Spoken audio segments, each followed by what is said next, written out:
Mira, para nosotros entender el conflicto de Israel e Irán, tenemos que dividirlo en tres etapas.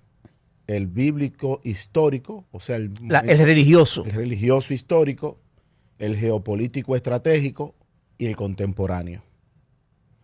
En el caso de la Biblia, nosotros conocemos al padre Abraham, que tuvo un hijo llamado Isaac. Isaac tuvo un hijo llamado Jacob, y Jacob es el que tiene 12 hijos de la tribu de Israel.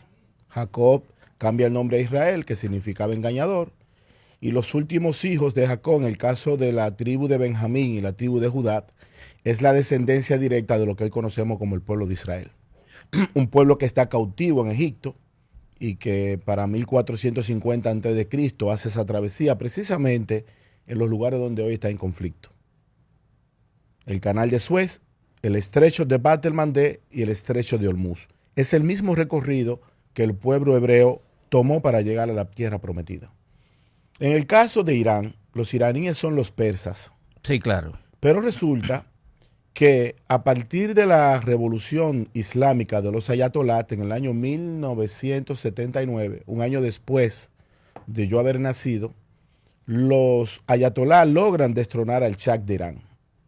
Y a partir de allí toman la religión musulmana, sobre todo en el ala chií, que es el ala más radical. Los chiitas son el 10% de los musulmanes. Pero rinden por el otro 90%. Es que el tema es la creencia, y lo voy a explicar. Los musulmanes sunitas, que son el 90% de los musulmanes, de una población mundial que oscila entre 1.820 a 1.900 millones de personas en el mundo, son musulmanes.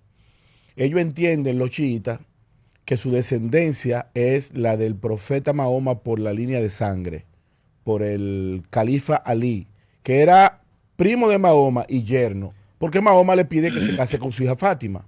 Entonces, en el lado sunita, hablan de los líderes de esa religión a través de los califatos, pero en el área chiita hablan de los imanes.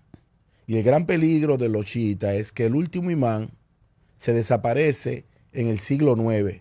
Me refiero a Muhammad al-Mahdi.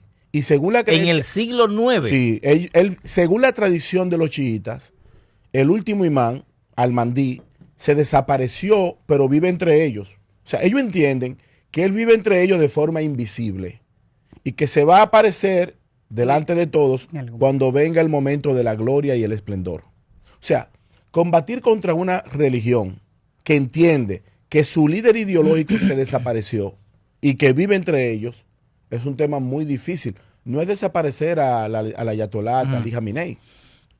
Janel, la parte de la religión siempre va a ser larga, poco entendible, poco comprendida, porque hay mucha fe de por medio, eso es que vive entre nosotros. Claro, que vive... y es un enfrentamiento entre los hijos de Abraham, por el lado de los Judá, y los hijos del profeta Mahoma. Entonces, en el aspecto contemporáneo, que me imagino que es lo que tú sí, quieres claro, entender. claro. Aterrizar al problema hoy. Sí, resulta que... Me llamó la atención, perdóname que te interrumpa, Janel, esa estrategia de Estados Unidos, del presidente Trump, de decir, denme 2 semanas para yo determinar si voy o no voy a la guerra, y al otro día va y se produce el bombardeo. Una estrategia de un juego de fichas, ¿no? La guerra es un juego de ajedrez. Usted mueve un peón, una torre o un alfil para lograr poner en jaque mate a la reina o al rey. Usted se la come y queda el rey en jaque mate. Pero resulta que el conflicto contemporáneo obedece a lo siguiente.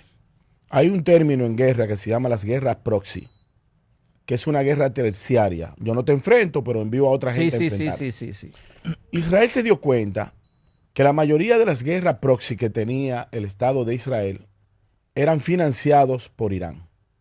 Me refiero en principio por Hamas, que es un partido político de Palestina, es un partido político religioso. O sea, Israel se da cuenta que Irán está patrocinando, financiando, respaldando. Financia a Hamas. Luego se da cuenta que también un grupo revolucionario, no un ejército, pero para que sea ejército debe ser parte de un Estado nacional llamado Hezbollah, también lo financia Irán. Luego se da cuenta que en el Mar Rojo, en el estrecho de Bab el-Mandeb, hay un grupo de piratas de la mar llamado los hutíes de Yemen, financiado también por Irán. se da cuenta que a los altos del Golán hay un grupo de revolucionarios armados que lo financia Irán. Entonces, Israel concluye y dice, todos los frentes que tengo abiertos son financiados por Irán. Y decide atacar a Irán. ¿Por qué se ataca a Irán? En el año 1970, el mundo estableció a través del tratado TNP, un tratado de no proliferación de armas nucleares, establece que solamente 9 países en el mundo tienen armas atómicas. 1 americano, 2 europeos y 6 asiáticos. ¿Cuáles son esos países?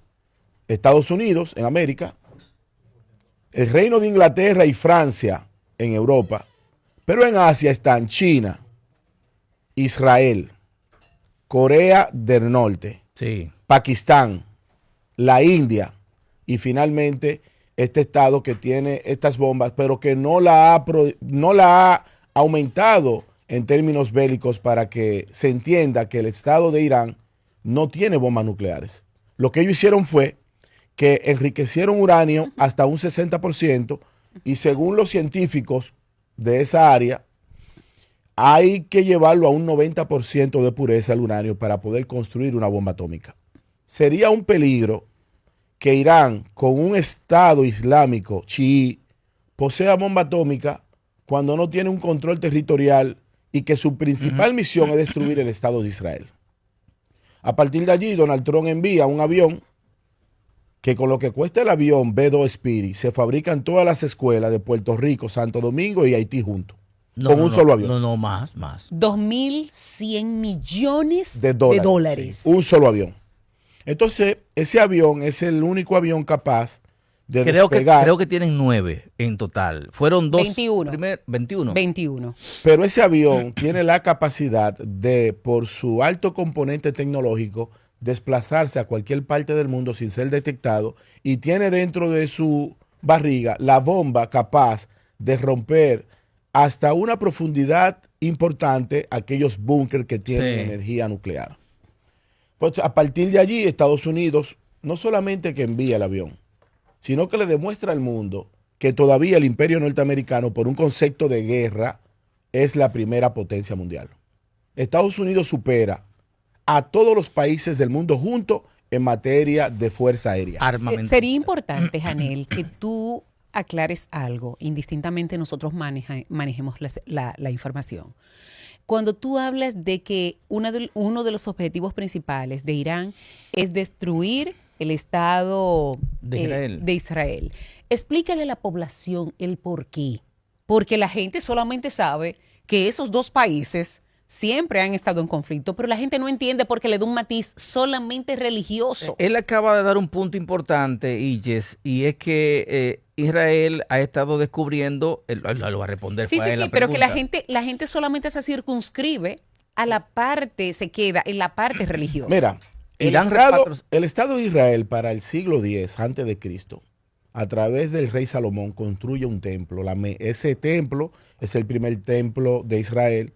Ese templo dura 400 años, 400 y tantos años, y lo destruye el imperio de Babilonia a través de Nabucodonosor II. Luego hay un rey llamado Zorobabel que hace el segundo templo, que queda parado hasta el año 70 después de Cristo, y lo destruyen los romanos con el emperador Tito Vespasiano. Según la creencia de los judíos, el tercer templo se va a construir cuando venga la redención de Jesús y de Dios a la tierra. ¿Pero en qué creen los seguidores de Irán? Los seguidores de la religión islámica musulmana. Creen en los 5 pilares de Mahoma, del Islam. ¿Cuáles son esos 5 pilares? Primero, que Alá es tu Dios y Mahoma tu profeta. Segundo, en orar 5 veces al día a través de un sistema de disciplina. Tercero, en peregrinar hacia la Meca. Cuarto, en dar limosna. Y el último elemento del Islam entonces está en estar conectado de forma directa en dirección a la Meca y la oración. Pero los miembros de la religión islámica chií establecen que si tú mueres, Frankie, en una guerra santa, en una guerra, en una yihad, voy derechito para el cielo. Pero no que va derechito para el cielo, es que te esperan más de 70 vírgenes con un coito garantizado hasta el resto de la eternidad. Entonces, Date cuenta que la mayoría de las religiones... Entonces toditos están buscando, son las 70 vírgenes. Claro, entonces hay que entender, para que la gente en Occidente entienda, no es una promesa ficticia para ellos. Es una cosa... Ellos creen fielmente. No, como que tú eres hombre y que Iche es mujer. Ellos están convencidos de eso. Entonces, para tú lidiar con una religión que tenga como principio complicado esa vaina. es muy complicado. Es muy complicado, porque la cultura y la religión determina el ADN de los pueblos.